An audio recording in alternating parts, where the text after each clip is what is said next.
All right, so I got 3 more. I'll do 22 this time. So this is 22 on Module 7 homework. All right, the pass completion between 10 college football quarterbacks. So what happened? So this is their data from their freshman year and their sophomore year. So if you look at the data, this number 68.4 and 68.2, that both came from player number 1. Okay, so this is definitely peer data. This is definitely dependent sample. Okay. But let me keep on reading. 10 college football quarterbacks for their freshman and sophomore season are shown in the table below. At alpha equals 0.05, is there enough evidence to support the claim that the pass completion percentages have changed? So changed. So we're assuming that they are not the same anymore.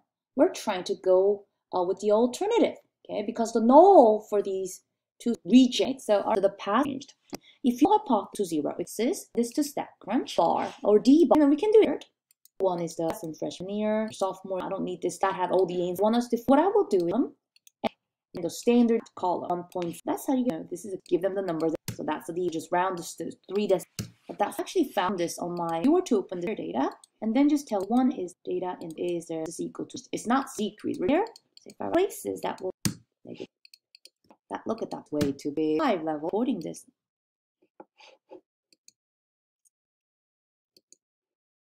I think it was recording, so let me continue. So, the rejection region for this test will be less than negative 2.262 and greater than positive 2.262. So the null hypothesis would not be rejected. Decide whether to reject or fail to reject the null hypothesis using the p-value. Okay, well, look at the p-value. P-value is greater than alpha. When that happens, you have to say you failed to reject. Interpret the decision in the context of the original claim. Are the results the same as the critical value approach? Yes, of course. If you do the tests just using 2 different methods, the results should be the same. Okay, they are always going to come up with a consistent conclusion. Okay, yes, the results will be the same. Yes, the results are the same as using the critical value approach. We're going to fail to reject the null hypothesis because p-value is greater than the alpha level. And whenever you get a big p-value, there is not enough evidence. There is not enough evidence to.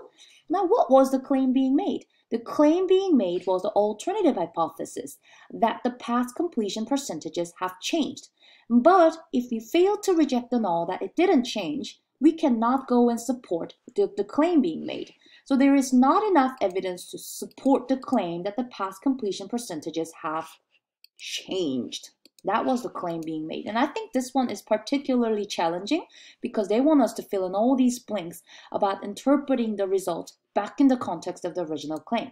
Okay, so I hope this makes sense. If you want to spend more time talking about this, because I agree, this one is a complicated problem.